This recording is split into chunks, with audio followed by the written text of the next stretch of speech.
இந்த காவேரி நீர் பிரச்சனையை பொறுத்தவரையும் என்னை பொறுத்தவரையும் பேச்சுவார்த்தை எல்லாம் ஃபேக்ட்ன்ட்டு நான் நம்ம வந்து இல்லை இப்போ இது விஜய் ஆட்சி வந்திருக்கு ஒரு பேசி சரி ஒரு மயிரம் ஆகும்.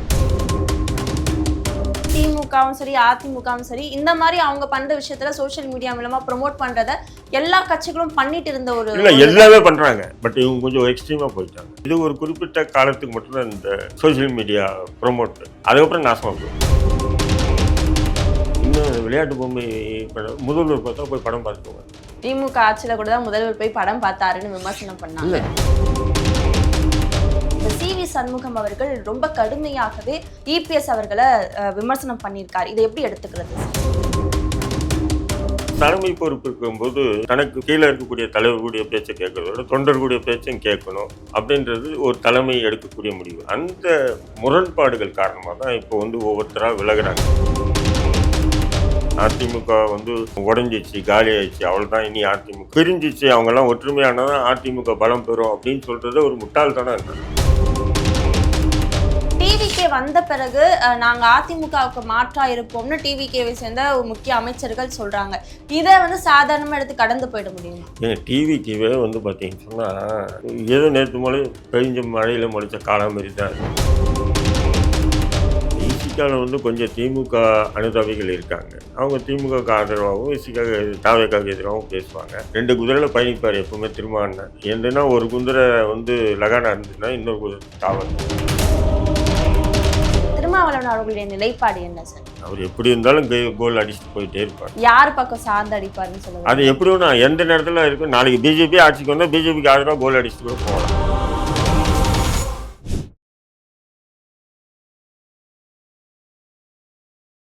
C7 நியூஸ் நேயர்களுக்கு வணக்கம். இன்றைய நேர்காணலில் நம்மோடு இணைந்திருக்கிறார் அரசியல் விமர்சகர் தடா ரஹீம் அவர்கள். வணக்கம் சார். வாங்கம்மா.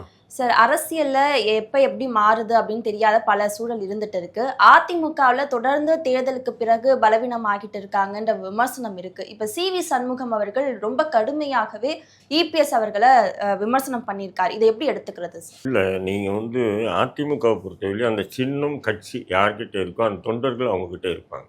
இது வந்து இன்னைக்கு நேரத்தில் எம்ஜிஆருக்கு பிறகு ஜெயலலிதா வந்தாங்க. ஜெயலலிதா வரும்போது கூட இப்படி தான் வந்து பார்த்திங்கன்னா சீனியர் மோஸ்ட்டு சில தலைவர்கள் வந்து ஜெயலலிதாவுக்கு எதிராகவே ஒன்றா இருந்துக்கிட்டு எதிராகவே செயல்பட்டு இருந்தாங்க. அப்போ உதாரணத்துக்கு பார்த்திங்கன்னா எஸ்சி சோமசுந்தரம், அப்புறம் வந்து நம்ம கேகேஎஸ்எஸ்ஆர், திருநாவுக்கரசு, இப்படி மூத்த தலைவர்கள் எல்லாருமே, அப்புறம் இவர் நம்ம நெடுஞ்செழியன், இவங்க எல்லாமே வந்து ரொம்ப பிரச்சனை பண்ணிகிட்டே இருந்தாங்க. ஒரு கட்டத்துக்கு அப்புறம் அந்த அம்மா என்ன பண்ணிச்சு, என்னடா இது பிரச்சனை ஓவராகிட்டே இருக்கு உங்களால் அப்படின்னு எல்லாரையும் தூக்கி போட்டுச்சு. தூக்கி போடும்போது கூட இப்படி தான் இப்போ நீங்கள் கேட்குறீங்களே இதே கேள்வி தான் அப்பவும் கேட்டாங்க நிறைய பேர். என்னென்னா அதிமுக அவ்வளோதான் முடிஞ்சிச்சா, சீனியர் தலைவர்கள்லாம் வந்து விளக்கிட்டாங்க, அப்போ அதிமுகன்றது இனி கேள்விக்குறியாஇருந்தாங்க. அப்படி இல்லைன்றது ஜெயலலிதா மறுபடியும் நிரூபித்தாங்க. இப்போ அதே மாதிரி தான் இப்போ எடப்பாடி வந்த பிறகு பார்த்தீங்கன்னு சொன்னால் சில மூத்த தலைவர்கள் வந்து அவங்களுக்கு ஒரு இது இருக்கு இல்லையா, நம்ம கூட ஒன்றா இருந்தவர் இப்போ அவர் தலைவராகிட்டாருன்னும் போது அப்போ அவங்க சில விஷயங்களை கட்டுப்படுத்த நினைக்கிறாங்க. ஏற்கனவே இருந்த மாதிரி நம்ம இருக்கணும்னு நினைக்கிறாங்க.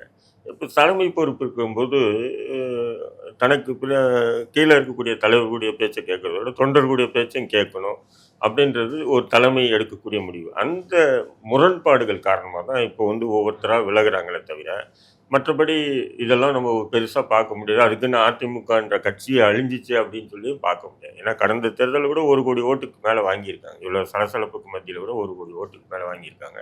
இப்போ தேர்தல் வந்தோன்னா அந்த ஏற்கனவே இந்த ஓட் பேங்கோட கூடுமை சேவரை குறையாது அவங்களுக்கு. ஏற்கனவே இப்ப தலைமை மாற்றணும், அவர் சர்வாதிகாரியா இருக்காருன்ற ஒரு விமர்சனம் இருக்கு. சிவி சண்முகம் தனியா போயிட்டு அவங்களுடைய ஆதரவாளர்கள் எல்லாரும் இபிஎஸ் மாத்துங்க அப்படின்னு சொல்லி கோரிக்கை வச்சு போராட்டம் பண்றாங்க. இது மக்கள் மத்தியில ஒரு அதிருப்தியை ஏற்படுத்தாது? இல்லை, அதுதான் சொல்றேன்னா, அது இபிஎஸ்ஸோ இல்லை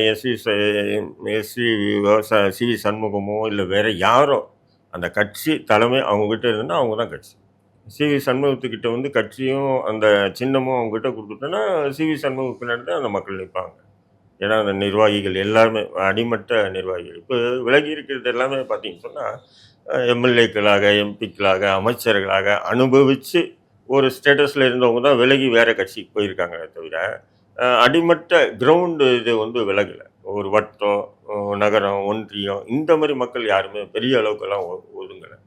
ஏன் சொன்னால் இப்போ ஒரு அமைச்சர், முன்னாள் அமைச்சர் விலகி இருக்காருன்னா அவருடைய விசுவாசியாக இருந்த ஒரு நகர நிர்வாகி வேணால் விலகி இருப்பானே தவிர மற்ற நிர்வாகிகள் அந்த கட்டமைப்பு அப்படியே இருக்குது. ஏன்னு சொன்னால் நம்ம யதார்த்தத்தை பேசணும். ஏதோ வந்து அதிமுக வந்து உடஞ்சிச்சு, காலி ஆயிடுச்சு, அவ்வளோதான் இனி அதிமுக, அதோட தாவேக்கா காரவனா பேசலாம், அப்படி திமுக காரவனா அப்படி பேசலாம்.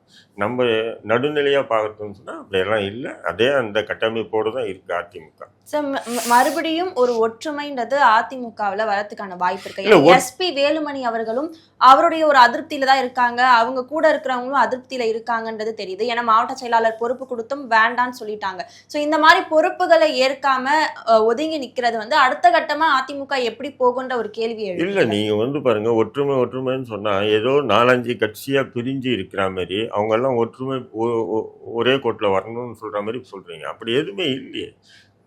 நிறைய 2ஆம் 3ஆம் கட்ட தலைவர்கள் பிரிஞ்சு இருக்காங்க, விலகி இருக்காங்க, தள்ளி நிற்கிறாங்க. இப்படி தான் நம்ம சொல்ல முடியுமே தவிர பிரிஞ்சிச்சு அவங்கெல்லாம் ஒற்றுமையானதான் அதிமுக பலம் பெறும் அப்படின்னு சொல்கிறது ஒரு முட்டாள்தானே நான். அப்படி எதுவும் பிரியல, யாருமே பிரியல. கட்சி எடப்பாடி பழனிசாமி தலைமையில் தான் இருக்குது. சில தலைவர்கள் விலகி இருக்காங்க, சில தலைவர்கள் வந்து ஒதுங்கி இருக்காங்க. இப்படி தான் நம்ம சொல்ல முடியும். இப்ப ஏற்கனவே வந்து சசிகலா டிடிவி தினகரன் போனப்ப ஒரு மிகப்பெரிய அதிருப்தி அதிமுக மேல சொல்லியிருந்தாங்க, மறுபடியும் எல்லாரையும் ஒண்ணு சேருங்க. இல்ல, அது மட்டும் இருந்தது. ஏன்னு சொன்னா அது வந்து சசிகலா டிடிவி தினகரன் போது முக்குளத்தூருடைய வாக்குகள் வந்து அவங்களுடைய கட்டுப்பாடுல இருந்துட்டு அவங்க விலகும் போது கொஞ்சம் ஒரு சலசலப்பு இருந்தது. அதன் பிறகு எந்த சலசலப்பும் இல்லை. இப்போ அவங்களே கூட வந்து அது பெரிய அளவுக்கு எதிர்ப்பு தெரிவித்து பண்ணுற மாதிரி இல்லை. அவங்க இப்போ அமமுகன்னு சொல்லி அவர் டிடிவி தினகரன் ஆரம்பித்தார், சசிகலா அவங்க ஒரு கட்சி ஆரம்பிச்சிட்டாங்கன்னு போது அது ஒரு பெரிய இழப்பு வந்து அதிமுகவுக்கு இல்லைன்றாங்க. இப்ப அதிமுகல எந்த ஒரு சலசலப்பும் இல்லைன்னு சொல்ல வரீங்களா சார்? இல்லை, அதிமுக 2ஆம் 3ஆம் கட்ட தலைவர்கள் சலசலப்புல ஈடுபட தான் செய்வாங்க. விலகும் போது நிறைய பிரம்மாண்டமாக நிறைய கூட்டம் விலகிற மாதிரி காட்டுவாங்க. வேற கட்சியில் இணையும் போது வேற கட்சிக்காரங்க என்ன பண்ணுவாங்கன்னா அவங்க எல்லாம் அதிமுக காரங்க வந்து நம்ம கட்சியில் இணைஞ்ச மாதிரி ஒரு பில்டப் பண்ண தான் செய்வாங்க. இது காலகாலமாக நடந்துட்டு வர்றது தானே தமிழக அரசியல், புதுசாக ஒன்றும் இல்லையா. சிவி சண்முகம் போகிறாரு, எஸ்பி வேலுமணி போகிறாரு, விஜயபாஸ்கர் போகிறாரு, அந்த இன்னொரு விஜயபாஸ்கர் போகிறாரு, அப்புறம் இன்னும் நிறைய பேர் போகிறாங்கன்னு சொன்னால் அதை தான் நீங்கள் பார்க்கணும். அவங்க எல்லாமே அதிமுகவில் இருந்து விலகி அதிமுகவில் அனுபவித்து இன்னைக்கு வந்து வேற ஒரு இடத்துக்கு போய் இன்னும் நல்ல பதவி அனுபவிக்கணும்னு போகிறாங்க. அப்போ அவங்களுக்கு அந்த கொள்கை கோட்பாடு எதுவுமே இல்லை. இப்போ சமீபத்தில் கூட நான் வந்து முன்னாள் அமைச்சர் ஜெயக்குமாரை வந்து என்னுடைய மகன் திருமணத்துக்கு அழைப்பதை கொடுக்கும்போது சந்திக்கிறேன். அப்போ சொல்கிறேன், நீங்கள் எந்த அணி சார் அப்படின்னு கேட்குறேன். அப்போ சொல்கிறாரு, எனக்கு நண்பர் அவர், இல்லை ரஹீம் அப்படியெல்லாம் இல்லை, நான் வந்து அடையாளப்படுத்தப்பட்டது அதிமுகவால். அம்மா தான் என்னை அடையாளப்படுத்தினாங்க. நான் அமைச்சராக இருந்திருக்கேன், சபாநாயகராக இருந்திருக்கேன், எம்எல்ஏ இருந்திருக்கேன், புள்ள எம்பி ஆனா இவ்வளோ நான் அனுபவிச்சுட்டு இன்றைக்கி ஏதோ சில பல நன்மைகளுக்காக நான் வந்து அதிமுக விட்டு போக மாட்டேன். நான் அதிமுகவிலே இருப்பேன். எனக்கு எந்த பொறுப்பு இல்லைனாலும் நான் சாகர வரையும் அதிமுக தொண்டனாகவே இருப்பேன் அப்படின்னு சொல்லி ஜெயக்குமார் சொல்கிறாங்க. இது போல லட்சக்கணக்கான மக்கள் அந்த மாதிரி எண்ணத்தோடு இருக்காங்க அதிமுக. இப்போ டிவிகே வந்த பிறகு நாங்கள் அதிமுகவுக்கு மாற்றா இருப்போம்னு டிவிகேவை சேர்ந்த முக்கிய அமைச்சர்கள் சொல்றாங்க. இதை வந்து சாதாரணமாக எடுத்து கடந்து போயிட முடியுமா? ஏங்க, டிவிகேவே வந்து பார்த்தீங்கன்னு சொன்னால் ஏதோ நேற்று மழை பெஞ்ச மழையில் முளைச்ச காலம் மாதிரி தான் அது. அவங்களுக்கு கொள்கை கோட்பாடு எதுவுமே இல்லை. ஏதோ ஒரு சினிமா மோகம். திடீர்னு மக்கள் என்ன பண்ணிட்டாங்கன்னா கொஞ்சம் மாறிட்டாங்க. ரெண்டாவது அவருடைய வாக்குறுதிகள், நான் ஆட்சிக்கு வந்தால் 2500 ரூபா கொடுப்பேன், இது குடும்ப பெண்கள் மத்தியில் மிகப்பெரிய அளவு ஈர்ப்பாயிடுச்சு. ஏன்னா 1000 ரூபாய் முன்னாடி கிடைச்சிது, இப்போ 2500 ரூபா கொடுக்குறேன்னு சொன்னார் விஜய் அப்படின்னு சொல்லி அது ஒரு ஈர்ப்பாயிடுச்சு. அடுத்தது வந்து பார்த்திங்கன்னா 6 கேஸ் சிலிண்டர் தருவேன் வருஷத்துக்கு அப்படின்னாரு. அப்புறம் வந்து மருத்துவ காப்பீட்டு வந்து ஏற்கனவே வந்து 3 லட்சம் 4 லட்சம் இருக்குது, 25 லட்சம் ஆக்குவேன்னாரு. இப்போ இந்த மாதிரி ஒரு வாக்குறுதிகளை நம்பி மக்கள் ஓட்டு போட்டாங்க. பட் அந்த வாக்குறுதியை வந்து விஜய் அரசு நிறைவேற்றுமானா நிறைவேற்றாது. இப்போ என்ன சொல்கிறாங்க, நேற்று செங்கோட்டையன் என்ன சொல்கிறாரு, 1000 ரூபாவை 2 வருஷத்துக்கு பிறகு தானே திமுக கொடுத்தாங்க, எங்களை மட்டும் ஏன் உடனே கேட்குறீங்க? அப்போ நீங்கள் தேர்தல் வாக்குறுதி கொடுக்கும்போது சொல்லியிருக்கணும், நாங்கள் ஆட்சிக்கு வந்தோம் 2.5 வருஷம் கழிச்சு தான் நாங்கள் 2500 ரூபா கொடுப்போம். அப்படி சொல்லி நாங்கள் ஆட்சிக்கு வந்தோடனே 2500 ரூபா கொடுப்போம்னு சொல்லி ஏன் கொடுக்கல? இந்த கேள்வி சாதாரணமாக எல்லாருமே கேட்பாங்க. இது ஏதோ எதிர்கட்சிக்காரன் கேட்குற மாதிரி திசை திருப்பி தாவேக்க தப்பி கேட்பாங்க. 6 சிலிண்டர் எங்கேயா தின்னாலும் ஆச்சு, இன்னொரு 1 சிலிண்டர் கூட கொடுக்கல.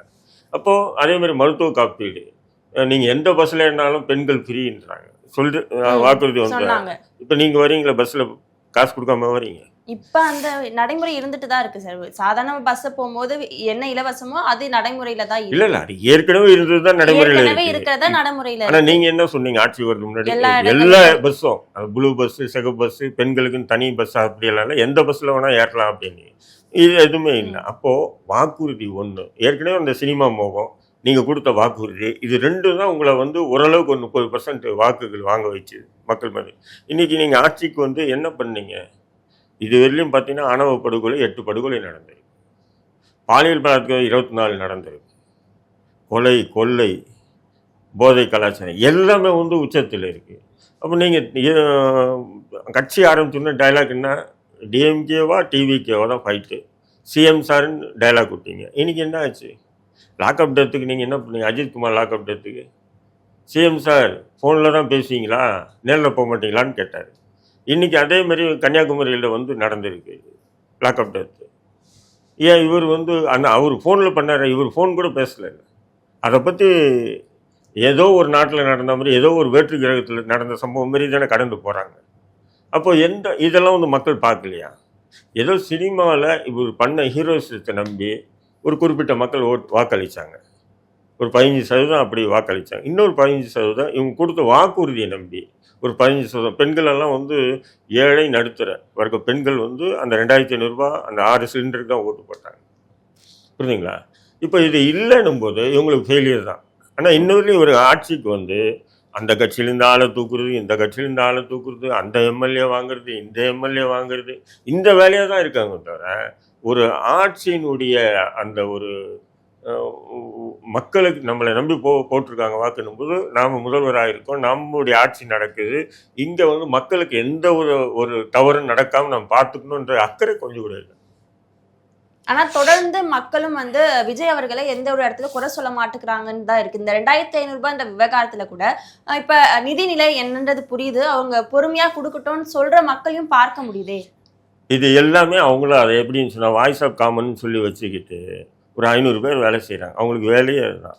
இப்படி உருவாக்குது. ஏற்கனவே விஜய் ஆட்சிக்கு வரதுக்கு முன்னாடியே வந்து விஜயண்ணாவை பார்க்காம அழுதா மாரி வீடியோஸ் போட்டாங்க. அப்புறம் வந்து விஜயத்தை புருஷனோட எனக்கு விஜய் தான் முக்கியம், இதெல்லாமே அவங்க செட்டப் வீடியோ தான் எல்லாமே. அது எந்த ஒரு யதார்த்த வீடியோமே இல்லை.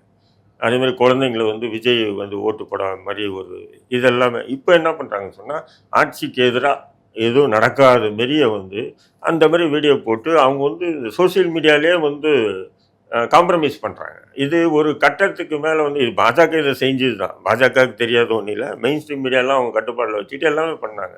இப்போ ஜந்தர் மந்தரில் வந்து காக்ரோச் ஜனதா பார்ட்டி பண்ண போராட்டத்தில் மெயின் ஸ்ட்ரீம் மீடியாவே இல்லை வந்தால் அடி விரட்டினாங்களா இல்லை. ஆஸ்தாக்காக இருக்கட்டும், இந்தியா டுடேவாக இருக்கட்டும், எல்லா என்டிடிவி எல்லாருமே விரட்டி விட்டாங்கல்ல மக்கள். இது ஒரு குறிப்பிட்ட காலத்துக்கு பிறகு மக்கள் உணர்ந்துட்டாங்கன்னா தெரிஞ்சிடும் இவங்களுடைய அயோக்கியத்தனம். அதுதான் இன்றைக்கி தாவேக்கா கூட பார்த்தீங்கன்னு சொன்னால் திடீர்னு போகிறாரு. நேற்று கூட பார்க்குறேன் கோயம்பேடுக்கு கொடை பிடிச்சிட்டு போகிறான். இதுக்கு முன்னாடி கோயம்பேடில் அமைச்சர்கள் போனது இல்லையா, முதல்வர் போனது இல்லையா, கொடை பிடிச்சிட்டு போனது இல்லை, எல்லாமே போயிருக்காங்க. ஆனால் மெயின் ஸ்ட்ரீம் மீடியா வந்து இதை ஒரு ப்ரொமோட் பண்ணுறாங்க, காசு கொடுக்குறாங்க. காசு கொடுத்து இப்படி ஒரு நெரேட்டிவை உருவாக்குறது. விஜய் அவர் கொடையை அவரே பிடிச்சார். அதான் சொல்கிறேன், அவர் சாப்பாட்டை அவர் வாயாலே சாப்பிட்டாருன்னு மட்டும்தான் தாய் செய்தியாக போடல தவிர மற்ற எல்லாமே போட்டாங்க. அப்போ இந்த மாதிரி ஏன் நெரேட்டிவ் உருவாக்கணும்? அப்போ இவங்க என்ன பண்ணுறாங்கன்னா சோசியல் மீடியாவில் பணத்தை கொடுத்து நெரேட்டிவ் உருவாக்குறாங்க. இது எப்படின்னு சொன்னால் இது வந்து குருட்டன் செடி இருக்கு இல்லையா, பங்களா வீட்டு குருட்டன் செடி, அது வந்து சமைக்க உதவாது, அழகுக்கு தான் உதவும். இது ஒரு குறிப்பிட்ட காலத்துக்கு மட்டும்தான் இந்த சோசியல் மீடியா ப்ரொமோட், அதுக்கப்புறம் நாசமாக போயிடும்.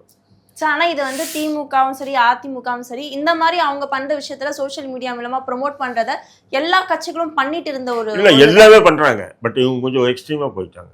இது வரையும் அதிமுக திமுக பண்ணாதானே இவங்க பண்ணுறாங்க. விஜயை பார்க்காம என்னால் இருக்க முடியாதுன்னு அழுகுது, என் புருஷனோட விஜய் தான் எனக்கு பிடிக்குன்றது, விஜய்க்கு ஓட்டு போடணும்னா எங்கள் வீட்டில் 9 பேரையும் விஷம் வச்சு கொண்டுடுவேன்றது. புரியுதுங்களா? இதெல்லாம் ஒரு நெகட்டிவான இந்த மாதிரி வந்து அதிமுக திமுக பண்ணல. திமுக அதிமுக வந்து நீங்கள் சொல்கிற மாதிரி அவங்கவுங்க கட்சிக்கு ஆதரவாக நெரேட்டிவை உருவாக்குறாங்க. பட் அவங்க வந்து டைரெக்டாக களத்தில் மக்களாக பேசுறது, மக்கள் வெறுக்கிற மாதிரி அல்லது மக்கள் ஆதரிக்கிற மாதிரி இந்த மாதிரி வீடியோக்கள் தான் போட்டாங்க. ஆனால் இவங்க என்னன்னா அதில் ஒரு வேறு விதமாக போய் புரியுதுங்களா உங்களுக்கு? இந்த மாதிரி நெரட்டிவை உருவாக்குறாங்க தேர்தலுக்கு முன்னாடியே. ஆனால் இது திமுகவும் சரி அதிமுகவும் சரி இதை ஒரு பெருசாக எடுத்துக்கல. அவங்க பெருசாக எடுத்துருந்தாங்கன்னா இது கவுண்டர் அவங்களால முடியாத ஒன்றும் இல்லை. இதோட கவுண்டர் கொடுக்கணுன்னா இதோட பன்மடங்கு கொடுத்துருப்பாங்க. பட் இப்படியெல்லாம் பண்ணக்கூடாதுன்னு ஒதுங்கிட்டாங்க அவங்க. ஆனா தொடர்ந்து தாவேகா மேல நிறைய விமர்சனங்கள் இருந்தாலும் இப்ப இந்த பாலியல் வழக்குல தாவேகா நிர்வாகிகள் சிக்கிறதுன்றது இன்னும் அதிகமா பேசப்பட்டுட்டு வருது. இதுக்கு எதிர்க்கட்சிகள் தொடர்ந்து கண்டனங்கள் தெரிவிச்சுட்டு வராங்க. நயினார் நாகேந்திரன் கூட உங்க கட்சி நிர்வாகிகள்ட்ட இருந்து எப்படி பெண்களை காப்பாத்துறதுன்னு சொல்லுங்க அப்படின்றத கேட்டிருக்காரு. சோ இந்த மாதிரியான ஒரு சூழல்ன்றதை எப்படி எடுத்துக்கிறது? இதுவரையும் பாருங்க 25க்கும் மேற்பட்ட தாவேகாவினர் பாலியல் வன்கொடுமையிலேயே கைது செய்யப்பட்டிருக்காங்க. நம்ம ஒன்றையும் கைது பண்ணலையே, பொய் புகார் சொல்லி கைது பண்ண உங்க அரசு தானே கைது பண்ணியிருக்கீங்களே. அதே மாதிரி வந்து பார்த்தீங்கன்னா எம்எல்ஏக்கள் எடுத்துங்க, இப்போ இருக்கிற அமைச்சர்கள் பார்த்தீங்க எல்லாம் அது பிளாக் டிக்கெட் விற்றவங்க தான். அவர் தெரியும் விஜய் படம் வந்ததுன்னு சொன்னால் அந்த மாவட்டத்தில் தேட்டரை அவங்க கட்டுப்பாட்டில் வந்துடணும். 100 டிக்கெட்டு 1000 ரூபாய்க்கும் 200 டிக்கெட் 2000 ரூபாய்க்கு பிளாக் டிக்கெட் விற்றவங்க தான் அமைச்சர்களாக எம்எல்ஏக்களாக இருக்காங்க. ஆனால் விஜய் என்ன சொல்கிறாரு, ஊழல் செய்ய விட மாட்டோம், நாங்கள் சுத்தமானவங்கன்றாரு. எப்படி சுத்தமானவங்களாக முடியும்? நீங்கள் நடிக்கும் போதே அவ்வளோ ஊழல் பண்ணியிருக்கீங்க, மக்களை ஏமாற்றிருக்கீங்க, அதுவும் உங்களை நம்பிய ரசிகர்களை ஏமாற்றிருக்கீங்க. நீங்கள் பணம் சம்பாதிக்கணும், அப்போ எப்படி நம்புறது? நடவடிக்கை எடுக்கப்படும், என்னுடைய ஆட்சியில ஊழல் இல்லாத ஆட்சியை கொடுக்கறது தான் என்னுடைய நோக்கம்ன்றத எல்லா இடங்கள்லயுமே ஊழல் வழக்கில் சம்பந்தப்பட்ட விஜயபாஸ்கர் உட்பட எல்லாரையும் உங்க கட்சியில சேர்த்துட்டேன். அது பட்டு கம்பளம் விரித்து வரவேற்பு கொடுத்தீங்க, என்ன காரணம்? அவங்க மீது தவறு உறுதி செய்யப்பட்ட நாங்க நடவடிக்கை எடுப்போம்ன்றத அப்ப சிடிஆர் நிர்மல்குமார் அமைச்சர் சொல்லியிருந்தாரே சார். அதுதான் நீங்க தேர்தலுக்கு முன்னாடி என்ன சொன்னீங்க, அண்ணா அறிவாலயம் பக்கம் எந்த கட்சி போனாலும் அந்த கட்சியை தூக்கி நீங்க சேர்த்துக்கிறீங்க கூட்டணியில. யார திமுக கிண்டல் பண்ணாரு, கல்லாப்பட்டி கூட்டணின்னாரு. அந்த கல்லாப்பட்டி கூட்டணி தான் நீங்க உங்க கூட சேர்ந்துருக்காங்க. அப்போ பேச்சு ஒன்று செயல் ஒன்று, இதுதான் விஜய். புரிதுங்களா இல்லையா? தேர்தலுக்கு முன்னாடி என்ன, அப்போ நீ என்ன பண்ணணும், உனக்கு கிடைச்ச 108 தொகுதி ஆட்சி அமைக்க முடியுதா, ஆட்சி அமைச்சிருக்கணும். இல்லையா, நமக்கு இதுதான் மக்கள் கொடுத்துருக்காங்க, நம்ம நேர்மையான உண்மையான ஆட்சி அமைக்கணும். அது வரையும் பொறுத்து இருந்து அடுத்த தேர்தலில் நம்ம வந்து யாராவது ஆட்சி அமைக்கட்டும், இல்லை ஆட்சி டிசால்வ் பண்ணட்டும், டிசால்வ் பண்ணி ரீஎலெக்ஷன் நடக்கட்டும் அப்படின்ற உறுதியும் உனக்கு இல்லையே. அவன் நீங்கள் என்ன பண்ணீங்க, பிளாக்ல போய் டிக்கெட் எப்படி விற்றீங்களோ அதே மாதிரி பிளாக்ல போய் எம்எல்ஏக்களை வாங்கினீங்க. அந்த ஒரு சூழல் நடந்திருந்தா அது தமிழ்நாட்டு மக்களுக்கு தான் இன்னும் பெரிய பிரச்சனை. ஒரு மயிலும் ஆகிருக்க முடியாது. இப்போ மட்டும் என்ன, இவங்க ஆண்டு பிறகு என்ன ஆகுது, எல்லா சிஸ்டமும் டோட்டலாக அப்படியே ஸ்தம்பிச்சு போய் நிற்குது. எந்த சிஸ்டமும் இயங்கலை தமிழ்நாட்டில், அப்படியே பிளைண்டாக இருக்குது. என்ன சொல்கிறீங்க நீங்கள்? டிஎம்டி அப்ரூவல் பார்த்தீங்கன்னு சொன்னால் குறைஞ்சது ஒரு மாதத்துக்கு ஒரு 100-200 பில்டிங் கன்ஸ்ட்ரக்ஷனுக்கு அப்ரூவல் கொடுப்பாங்க. 100-200 பில்டிங் கன்ஸ்ட்ரக்ஷனுக்கு சாதாரணமானது இல்லை. ஒரு 50,000 பேர் வேலை செய்யக்கூடிய கூலி தொழிலாளிகள், அந்த சிமெண்ட்டுக்கு அப்போ அந்த ரொட்டேஷன் இருக்குது, எல்லாம் ஸ்தம்பிச்சு நிற்கிது. என்ன செய்வீங்க நீங்கள்? இது எல்லாமே விஜய் அவர்களோட கவனத்துக்கு போகாமல் இருக்குன்னு சொல்றீங்களா? போனால் மட்டும் என்ன ஆகும், தெரிஞ்சால் தானம்மா. இப்போ என் கவனத்துக்கு வருதுன்னா எனக்கு அது தெரியும்னு சொன்னால் அட விடு, இவனை இப்படி அவனை இப்படி அதை பண்ணு இது பண்ணுன்னு சொல்லி எதுவுமே தெரியல, அப்படியே உட்காந்து ஒன்றும் தெரியல. சொல்லுவாங்கல்ல, ஒன்று சொல் பேச்சு இருக்கணும், இல்லை சுயபுத்திக்கு இருக்கணும்னு. இது ரெண்டுமே இல்லைன்னா என்ன பண்ணுறது? யாரையும் அணுகவும் முடியல, விஜயை யாரும் அணுக முடியல. இப்போ உதாரணத்துக்கு பார்த்தீங்கன்னா டெய்லி இன்டெலிஜென்ஸ் போய் சந்திப்பாங்க ஒரு முதல்வர். இது எம்ஜிஆர் அண்ணா எல்லார் காலத்துக்கும் நடக்குது. எஸ்எஸ்பின்ற ஒரு ரேங்க், தமிழ்நாடு முழுக்க என்ன நடக்குதுன்றது ஃபிங்கர் பிரிண்டில் வச்சுக்கிட்டு டெய்லி ஒரு 10-20 நிமிஷம் போய் சந்தித்து அந்த ரிப்போர்ட் கொடுப்பாங்க. உட்காந்து கொடுத்துட்டு வந்துடுவாங்க. அதுக்கப்புறம் அந்த ரிப்போர்ட்டை முதல்வர் படிச்சுட்டு ஐஜி உளவுத்துறை ஐஜியை கூப்பிட்டு வச்சு டிஸ்கஸ் பண்ணி, அதுதான் இப்போ அந்த மாதிரி ஒரு சிஸ்டமே இல்லையா, பார்க்க முடியலையா. எஸ்எஸ்பியும் பார்க்குறதில்ல, இன்டெலிஜென்ஸும் பார்க்குறதில்ல. ஏன் அஸ்ராக்காருக்கு வந்து எனக்கு மத்திய அரசுக்கு வேலை வேணும்னு ஓடுறாரு. ஒரு மாநிலத்துடைய ஐஜி என்பது சாதாரண போஸ்டிங்கில் டிஜிபி போஸ்டிங்க்கு ஈவனானது, அவ்வளோ பவரானது. புரியுதுங்களா?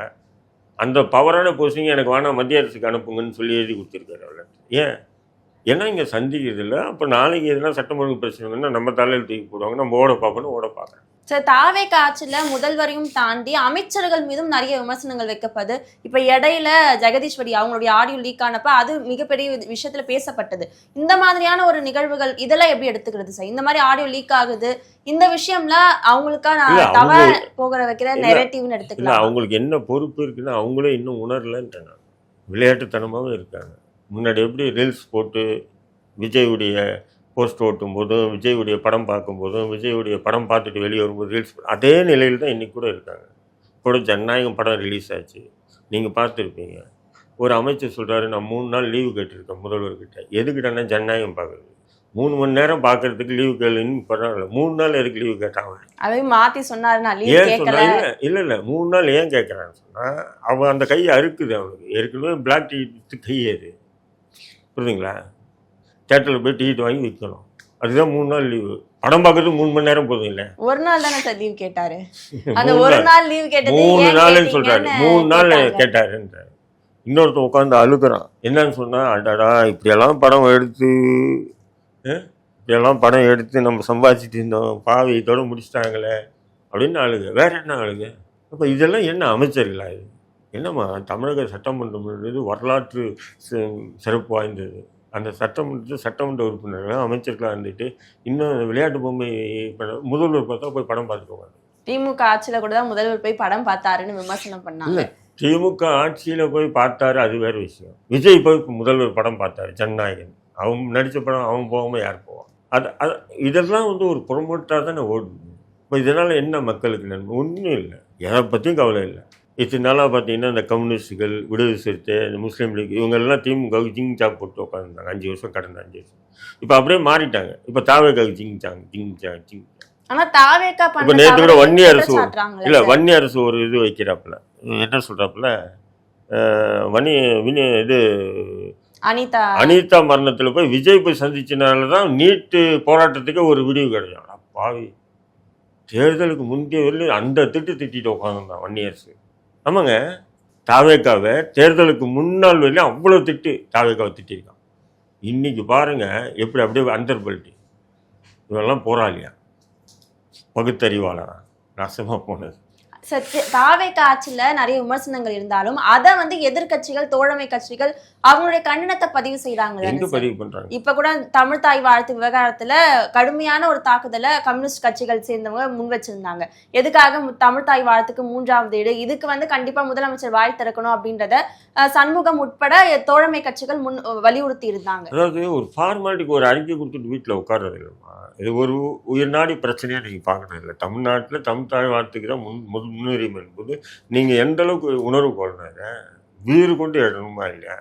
சும்மா ஒரு ஃபார்மாலிட்டிக்கு நாம் காசு ஒரு அறிக்கை கொடுத்துட்டு உட்காண்டோம். நானும் அறிக்கை கொடுத்துருக்கோமே, ஏன்னா நாளைக்கு யாராவது கேள்வி கேட்கக்கூடாதுன்றதுக்காக அந்த அறிக்கை வீறு கொண்டு எழுதணும். அதுக்கெல்லாம் இன்னைக்கு கரண்ட்டு பில் எடுத்துங்க. போன மாதம் தாவேக்கா ஆட்சிக்கு வர்றதுக்கு முன்னாடி 6000 ரூபாய் கட்டின கரண்ட் பில். நான் என்னுடைய அலுவலகத்துக்கு 4000, 3000, 6000, அதிகபட்சமாக 6000க்கு மேலே தாண்டினதில்லை. இப்போ 26,000 ரூபாய் வந்துருக்கு கரண்ட்டு பில்.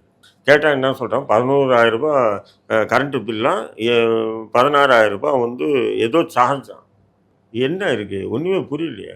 ஏன் இதை பற்றி பெரிய அளவுக்கு ஏன் மீடியாஸ் இந்த கரண்ட்டு பில்லு எந்த அளவுக்கு மக்கள் பாதிக்கப்படுறாங்க? ஆட்சிக்கு வந்தவுடனே நாங்கள் அப்படியே மாற்றிடுவோம், தலைகீழாக திருப்பிடுவோம்னு சொல்லி இன்னைக்கு கரண்ட்டு பில் எடுத்துங்க. நானே அதுக்கு ஒரு உதாரணம். இப்போ எத்தனை குடும்பங்கள் இதனால பாதிக்கப்பட்டிருக்கு.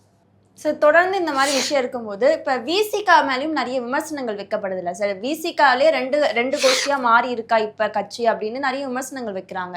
நீங்க எப்படி பாக்குறீங்க? இல்லை, விசிகாவில் கொஞ்சம் திமுக அனுதாபிகள் இருக்காங்க. அவங்க திமுகவுக்கு ஆதரவாகவும் தாவேக்காவுக்கு எதிராகவும் பேசுவாங்க. தாவேக்காவுக்கு ஆதரவான நிலை உள்ளவங்களும் இருக்காங்க. அந்த ரெண்டு குதிரையில் பயணிப்பார் எப்பவுமே திருமாவளவன். எதுனா ஒரு குதிரை லகானா இருந்துன்னா இன்னொரு குதிரை தாவறதுக்கு, அந்த நிலையை தான் நீங்கள் பார்க்கணும். தவிர பெருசெல்லாம் விசிகாவை பார்க்க வேண்டியது இல்லை. இப்போ ஆளுநர் ஷானவாஸ் ஒரு பக்கம் அவருடைய கருத்துக்கள் எல்லாமே தாவேக்காவுக்கு எதிராக இருக்கு. இப்போ வன்னி அரசு பேசுறப்ப தாவேக்காவை ஆதரிச்சு பேசுறாங்க. ஸோ இந்த நிலையை எப்படி எடுத்துக்க? இல்லை, ஆளுநர் ஷானவாஸ் இடத்துக்கு ஏற்ற மாதிரி அவர் திமுக ஆதரவாளர். இங்கே ஆரம்பத்துலேருந்து இதே ஆளுநர் ஷானவாஸ் சட்டமன்றத்தில் அவருக்கு சீட்டு கொடுத்து அவர் நின்று ஜெயிச்சு அவர் அமைச்சராக இருந்தாருன்னா இன்னைக்கு வன்னி அரசோட 3 மடங்கு அதிகமாக தாவேக்காவை ஆதரிச்சு பதவி கொடுக்கலன்ற ஒரு விரக்தியில பேசுறாரு. அதெல்லாம் நம்ம இன்னைக்கு பேசு பொருளை ஆக்க முடியாது. ஒரு கட்சியில் இருந்துட்டு அவங்களுக்கு உண்டான பொறுப்பை கொடுக்கலன்ற அந்த விரக்தியில் அதை பொறுத்து இருந்து இப்போது கோல் அடிக்கிறது என்பது அப்பட்டமான அயோக்கியத்தனமான அரசியலை தான் நான் பார்க்குறேன். அதான் சொல்கிறேன், இதே வன்னி அரசுக்கு அமைச்சர் பதவி கொடுக்காம அவர் தோத்துட்டு இன்னொன்று விடுதலை சிறுத்தை சேர்ந்த இன்னொருத்தனை அமைச்சர் பதவியாக கொடுத்ததுன்னா இதே வன்னி அரசு சும்மா இருந்துக்க மாட்டாங்க. தாவேக்காவுக்கு எதிராக திமுக ஆதரவாக தான் பேசியிருப்பாங்க. சார், இப்போ விசிக தலைவர் திருமாவளவன் அவர்களுடைய நிலைப்பாடு என்ன சார்? என்ன நிலைப்பாடு? அவர் பயங்கரமான ஆள். அவர் எப்படி இருந்தாலும் கோல் அடிச்சுட்டு போயிட்டே இருப்பார். யார் பக்கம் சார்ந்து அடிப்பாருன்னு சொல்லுவாங்க. அது எப்படி ஒன்று எந்த நேரத்தில் இருக்கும். நாளைக்கு பிஜேபி ஆட்சிக்கு வந்தால் பிஜேபிக்கு ஆதரவாக கோல் அடிச்சுட்டு கூட போகலாம். பிஜேபியை வலுவா எதிர்க்கக்கூடிய தலைவர்கள்ல திருமாவளவனும் இருக்காரு தானே. நான் இல்லைன்னு சொல்ல, நாளைக்கு தமிழ்நாட்டில் வரல. இப்போ ஒரு தேர்தலுக்கு முன்னாடி வரையும் தாவேக்காவை எதிர்த்தது என்ன சாதாரணமான எதிர்ப்பான். ஆர்எஸ்எஸ் பாஜக பெற்று போட்ட பிள்ளை என்னாரு, அந்த பிள்ளைகிட்ட போய் இன்னைக்கு பால் குடிக்க. அதனால் அண்ணனுடைய பேச்செல்லாம் வந்து தண்ணியில் தான் எழுதணும். அது ஒரு பெருசாக இல்லை, அவரும் அப்படி தான். ஸோ திமுக கூட்டணி உடஞ்சிடுச்சு, திமுக தனித்து நிற்குது அப்படின்னு நிறைய விமர்சனங்கள் வச்சிருந்தாங்க. இப்போ ஒவ்வொரு நேரம் திருமாவளவன் அவர்கள் திமுகவுக்கு ஆதரவு போக்கு எடுக்கிறாரு. இதனால மறுபடியும் திமுக இணையத்துக்கான வாய்ப்பு இருக்குன்னு சில பேர் பேசிட்டு வராங்க. அது மாறுமா? இப்போ திமுகவில் இந்த கோஷ்டி அப்படியே தாவேக்காக்கு போயிருக்கு. மேபி இன்னொன்று இப்போ பாமக இன்னும் சில பல கட்சிகள் திமுக கூட இணைய வாய்ப்பு இருக்கு. ஏன் பாஜக கூட திமுக கூட இணைஞ்சு செயல்படுறதுக்கு வாய்ப்பு இருக்கு. சொல்லவே முடியாது இல்லை அப்படியெல்லாம் பண்ண மாட்டாங்கன்னு சொல்ல முடியாது. ஏன்னா கடந்த காலங்களில் அப்படி தான் நடந்திருக்கு. திமுக பாஜக கூட்டணி ஏற்படக்கூட வாய்ப்பு இருக்குது. அதெல்லாம் இல்லைன்னு சொல்ல முடியாது. இல்லை இப்போ தாவேக்கால இருக்க கூட்டணி தேர்தல் நேரத்தில் டபக்குன்னு மாறி மறுபடியும் திமுகவுக்கு வரத்துக்கு கூட வாய்ப்பு இருக்குது. எதுவுமே நம்ம இப்போ கணிக்க முடியாது. தேர்தல் நேரத்தில் தான் நம்ம சொல்ல முடியும். இப்போ பாமகவுடைய நிலைப்பாடு என்ன? பாமகவும் தொடர்ந்து எல்லா விஷயத்துக்கும் குரல் கொடுத்துட்டு வராங்க. இந்த மேகதாது விஷயத்திலும் சரி, நேரடியாகவே முதல்வர் விஜய் அவர்களுக்கு நிறைய அறிவுறுத்தலை கொடுத்துட்டு வராரு. இப்போ நேரடியா தாவேக்காவுடைய இணக்கம் போக்கில் இருக்காரா அப்படின்ற ஒரு கேள்வி. இல்லை, அவர் அன்புமணி ராமதாஸ் தெளிவான அரசியல் பண்ணுறாரு. இப்போதைக்கு அவர் தெளிவாக பண்ணுறாரு. தமிழக மக்கள் நலன் சார்ந்து அது அதிமுக திமுக தாவேக்கான்றது இல்லை. யார் நன்மை செஞ்சாலும் அவங்க பக்கம் நிற்பேன்னு சொல்லி நிற்கிறேன்.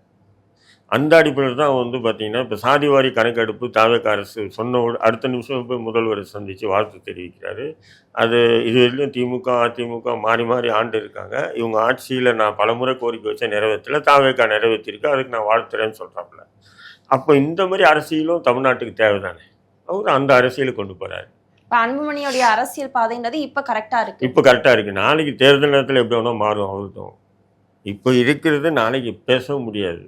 இன்னைக்கு தாவேக்கா கூட இவங்கெல்லாம் கூட்டணி இருக்காங்க. இல்லை, தாவேக்கா ஆளும் கட்சியாக இருக்குது, அதனால கூட்டணியாக இருக்கலாம். நாளைக்கு பாராளுமன்ற தேர்தல் அப்படியே இது பல்ட்டி அடிக்க வாய்ப்பு இருக்குது. இந்த குரூப் அப்படியே மாறி திமுக கூட்டணிக்கு போகவும் வாய்ப்பு இருக்குது. தமிழகத்துல இந்த அரசியல் சார்ந்த பிரச்சனையை தாண்டி இப்ப மேகதாது விவகாரமும் ரொம்ப பேசப்பட்டுட்டு வருது. கர்நாடகா தண்ணி கொடுக்கவே மாட்டேன்றதை நேரடியா சொல்றாங்க. இதை தமிழ்நாடு அரசு எப்படி எதிர்கொள்ளும்னு நினைக்கிறீங்க? இது காலங்காலமாக நடந்துட்டு வருது தானே. மாதிரி எந்த ஆட்சி வந்தாலும் கர்நாடகா தண்ணி கொடுக்கல. இது எதிர்கட்சி ஆளுங்கட்சியாக இருக்கவன் எதிர்கட்சி மேலே குறை சொல்லுவான், எதிர்கட்சியாக இருக்கவன் ஆளுங்கட்சி மேலே குறை சொல்லுவான். ஏதோ இன்றைக்கி மட்டும்தான் விஜய் இந்த விஷயத்தில் ஏதோ தவறு பண்ணுற மாதிரி மற்ற கட்சியெல்லாம் சரியாக கொண்டு போகிறான். நமக்கு தாவேக்கா பிடிக்காது, அது வேறு விஷயம். யார் இருந்தாலும் அது அதிகாரிகள் தான். அது அதிகாரிகள் எடுக்கிற முடிவு தான் அங்கே நிலைநாட்டப்படுது தவிர அதை மீறி உங்களால் ஒன்றையும் பண்ண முடியாது. மத்திய அரசு கட்டுப்பாடு, நீதிமன்றத்தின் உத்தரவு, தன்னிச்சையாக போய் 2 பேரும் உட்காந்து பேசி ஏதோ ஒரு முடிவு பண்ணி எல்லாம் விஷயத்தை கொண்டு வர முடியாது. அனைத்து கட்சி கூட்டத்தை கூட்டி அதில் முடிவு பண்ணி அந்த முடிவை கொண்டு போனதுனால உடனே அவன் தண்ணி திறந்து விட போகிறதும் இல்லை. எல்லாமே ஜீரோ தான். வேஸ்ட்டாக அரசு பணம் காஜானா காலி தான் ஆகும். இதுல என்னதான் ஒரு தீர்வு? ஏன்னா நம்மளுடைய விவசாயிகள் தொடர்ந்து நிறைய பிரச்சனைக்கு உள்ளாகிட்டு இருக்காங்க. இதுக்கான ஒரு தீர்வை தானே விவசாயிகள் முன் வச்சு கோரிக்கையா போராடிட்டு வராங்க. இல்லை, விவசாயிகள் போராடுறாங்க. தமிழக அரசும் உச்சநீதிமன்றத்தில் வழக்கு தொடுத்திருக்கு. இது இன்னைக்கு நேற்று பிரச்சனை இல்லை, சுமார் 100 ஆண்டு கடந்து விட்டு இந்த பிரச்சனைகள். இந்த பிரச்சனைக்கு என்னுடைய பார்வையில் தீர்வே இல்லை. இப்படி தான் அணை கட்டக்கூடாது அப்படின்றது தான் முக்கிய கோரிக்கையா. அணை கட்டக்கூடாதுன்னு நீ கோரிக்கைமா, அணை கட்டுவேன்னு சொல்லி அவன் சொல்கிறான். அவ்வளோதான் நடக்குது. இப்போ உச்சநீதிமன்றம் தலையிட்டு தீர்ப்பு தமிழகத்துக்கு சாதகமாகவும் மாற்றாது, கர்நாடக சாதகமாகவும் மாற்றாது, அப்படியே இழுத்துட்டு போவான். அவன் அணை கட்டுறேன்னு சொல்லி அவன் ஜெயிச்சுட்டு இருப்பான். இவன் கட்டக்கூடாதுன்னு சொல்லி இவன் ஜெயிச்சுட்டு இருப்பான். ஆட்சி அதிகாரம் பண்ணிட்டு இருப்பாங்க. இவ்வளோ தான் நடக்கும். இப்ப பாஜகவும் காங்கிரஸும் நேரடியாவே தமிழர்களை வஞ்சிக்கிறாங்கன்ற ஒரு குற்றச்சாட்டை முன்வைக்கிறாங்களே. இல்லை, அதுதான். அவங்க ஆளுங்கட்சியாக இருந்தாங்கன்னா இவங்க எதிர்ப்பாங்க, இவங்க ஆளுங்கட்சியாக இருந்தால் அவங்க எதிர்ப்பாங்க. இந்த காவேரி நீர் பிரச்சனையை பொறுத்தவரையும் என்னை பொறுத்தவரையும் புரட்சியாளர் நம்ம தமிழரசன் விடுதலை படம் வந்தது இல்லையா, அதில் கேரக்டர் தமிழரசன் அவர் சொன்னாப்புல ஒரு 2 லாரி ஜெலட்டின் குச்சியை ஏற்று அந்த மேகதாது அணையே இடித்து தள்ளிடணும் அப்படின்னு. தள்ளிட்டா மறுபடியும் கட்டுறதுக்கு ஒரு 50 வருஷம் ஆகும். அந்த 50 வருஷத்துலையும் தண்ணி தமிழ்நாட்டுக்கு வந்துகிட்டே இருக்கு. அந்த மாதிரி யாராவது அரசுகளாக அப்படி பண்ண முடியாது. இல்லை, அப்படி பண்ணால் தான் முடியும் போல் இருக்கின்ற. மற்றபடி இது பேச்சுவார்த்தை எல்லாம் ஃபேக்ட்ன்ற நான் நம்ம வந்து இல்லை இப்போ இது விஜய் ஆட்சி வந்திருக்கு இவர் பேசி சரி ஊர் மயிரம் ஆக போகுது. இப்ப கர்நாடகா செல்ல இருக்கேன், பேச்சுவார்த்தை நடத்துற அடுத்த கட்ட முடிவை நோக்கி கர்நாடகாவுக்கு நகரும். அங்கே படம் கொஞ்சம் நல்லா ஓடி இருக்கு விஜய் படம் ஜனநாயகன். தமிழ்நாட்டில் ஓடல, ஃப்ளாப் ஆயிடுச்சு. சரி, எல்லா இடத்துலயும் ஜனநாயகம் நல்லா ஓடி இருக்கு அவங்க அப்படின்னு ரசிகர்கள் ஏற்கனவே பார்த்துட்டாங்க, லீக் ஆனது பார்த்துட்டாங்க. யாரும் பெரிய இல்லை, எல்லா தேட்டரும் காலி தூக்கிட்டாங்க, நிறைய தேட்டர்கள் சார். தூக்கிட்டாங்க. போராட்டம் ஒரு பக்கம் நடந்த சூழ்நிலையிலும் எல்லா தியேட்டர்களையும் கூட்டம் இருந்ததே சார். தமிழ்நாட்டிலேயே கூட எல்லாருமே போய் எப்பவுமே ஒரு படம் பார்த்தாங்க. புதுசாக வந்துன்னா பார்க்க தான் செய்வோம். ஆல்ரெடி இது லீக் ஆன படம் தானே. லீக் ஆன படம் அதை போய் பார்த்தாங்க அவங்க ரசிகர்கள். அந்த ரசிகர்கள் தான் பார்க்கணும்னு சொல்லி வச்சாங்க, பார்த்தாங்க, முடிஞ்சிச்சு, காலி. ஆனால் கர்நாடகாவில் கொஞ்சம் ஓடிச்சு போல இருக்கு, அவ்வளோதான். தமிழ்நாட்டில் பெரிய அளவுக்குலாம் ஓட்டல அந்த படம். Okay sir. தொடர்ந்து பல்வேறு அரசியல் தகவல்களை பகிர்ந்து கொண்டதுக்கு நன்றி சார்.